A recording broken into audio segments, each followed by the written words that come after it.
North Korea is one of those places that people wonder about but aren't really sure they'd ever want to visit. Still, it's not all insane rumors. Sometimes hearing the truth is even more insane. Here are 10 ridiculous facts about North Korea. State-approved haircuts. There are only 28 state-approved haircuts in North Korea. For women, there are various styles to choose from, but married women are instructed to keep their hair short. Single women may have their hair longer or even slightly curled. For men, they cannot grow their hair longer than 5 centimeters in length, but can be shorter than 2 centimeters. Older men may have their hair up to 7 centimeters long, provided it falls under one of the approved styles. Leader Kim Jong-un is exempt from this rule, however, having a hairstyle that is not on the current list of approved cuts. Unexpected costs.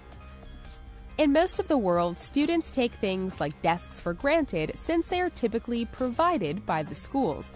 In North Korea, families must pay for everything from the desk and chairs to heating fuel for winter months and building materials to maintain the schoolhouse. Students are often put to work in order to pay for their educations. The work can be harsh, however, so many families may try to bribe teachers into excluding their children from the activities. Pulgasari.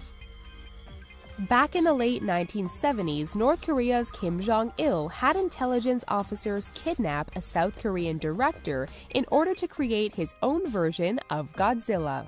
Shin Sang-ok and his wife Choi Eun-hee, who was an actress, were held in captivity from 1978 to 1986, while Sang-ok was forced to create Pulgasari along with at least 6 other films.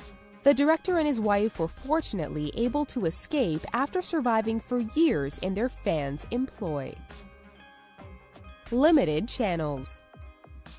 All media, from newspapers to radio and television, are controlled by the government and used to distribute propaganda.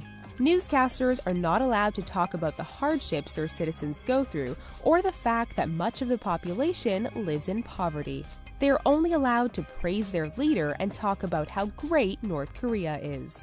There are only 3 available channels in North Korea, and all televisions and radios must be checked and registered with police to ensure they are being used correctly and are not able to receive outside transmissions. Fake village. On the border of the North Korean half of the demilitarized zone, there is a picturesque village known as Kijongdong, the Peace Village. However, in the rest of the world, it's known by a different name. The propaganda village was built by North Korea as a ploy to lure South Koreans to their country with beautifully painted dwellings.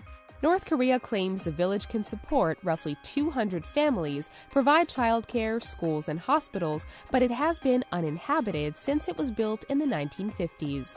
When inspected through modern telescopic lenses, it is clear that the windows have no glass and the lights are all on timers to give the illusion of a functioning village. Sweets Black Market.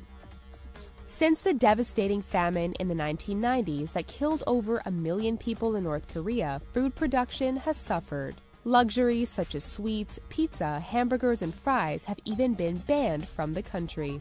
So when a South Korean factory that employs 50,000 North Korean laborers provided their product in the employees' lunches or in lieu of cash bonuses, they went mad over them. Choco pies are a snack cake with 2 round layers of cake, marshmallow filling, and chocolate shell. Employees who only make around $100 a month would sometimes bring the treats home for their families or resell them on the black market for $10 apiece. When a crackdown was brought about by the North Korean government to stop the sales of the snacks, citing they were a symbol of capitalism, South Korea began sending balloons filled with choco pies over the border. Self-made fertilizer. Once upon a time, the Soviet Union provided North Korea with fertilizer to aid in their farming since they were situated mostly on mountainous ranges and unfavorable ground. When the Union fell, their farms began to suffer. Following the famine in the 1990s, South Korea began shipping rice and fertilizer to aid in their recovery, but in 2008 they cut off their supply as well. Struggling to keep their crops afloat, they began using a different and more readily available type of fertilizer: human waste. The need for fertilizer became so great that human feces are seen as a commodity, and shops have opened up to keep up with demand. Different year. In North Korea, they do not use the Gregorian calendar like most of the world. Instead, they use Kim Il-sung's date of birth, referring to it as the Juche calendar. So instead of it being 2017 like much of the world, it's only the year 105 for them. April 15, 1912 is used as Juche 1 and continues on from there. They use the same number of days per month and days per year as the Gregorian calendar as well. The Juche calendar was first introduced to North Korea in September 1997.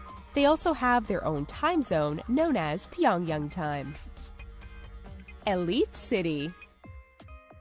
Pyongyang is the capital city of North Korea with a population of nearly 3 million people. However, it's not open to everyone. Considered to be utopia, Pyongyang is only the elite, healthy, and wealthy citizens and high-ranking military personnel. Armed guards patrol the borders to keep the lower class and unworthy from entering the city. Within the city, people live a life of luxury, meaning they have a little more food than everyone else and have electricity for a few hours a day. Most homes outside the city are not connected to the electrical grid at all. In the winter, the power often goes out completely, leaving even those living within the city in the dark and fending off the bitter cold. Punished for not being sad. After the death of their great leader Kim Jong-il in 2012, the entire country was devastated. Soldiers, workers, children, and the elderly sobbed and cried when his death was announced, and his body was placed alongside his father as the eternal leaders. The country declared a state of mourning lasting 100 days, and there were consequences for citizens that didn't participate. Anyone that didn't cry, didn't appear sad enough, appeared to be faking their sadness, or criticized their new leader, Kim Jong-un, the youngest son of Kim Jong-il, were sentenced to 6 months or more in labor camps.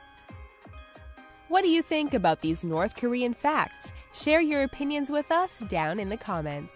Please give this video a thumbs up if you enjoyed it, and don't forget to subscribe to The Riches for more fascinating facts daily. Thanks for watching.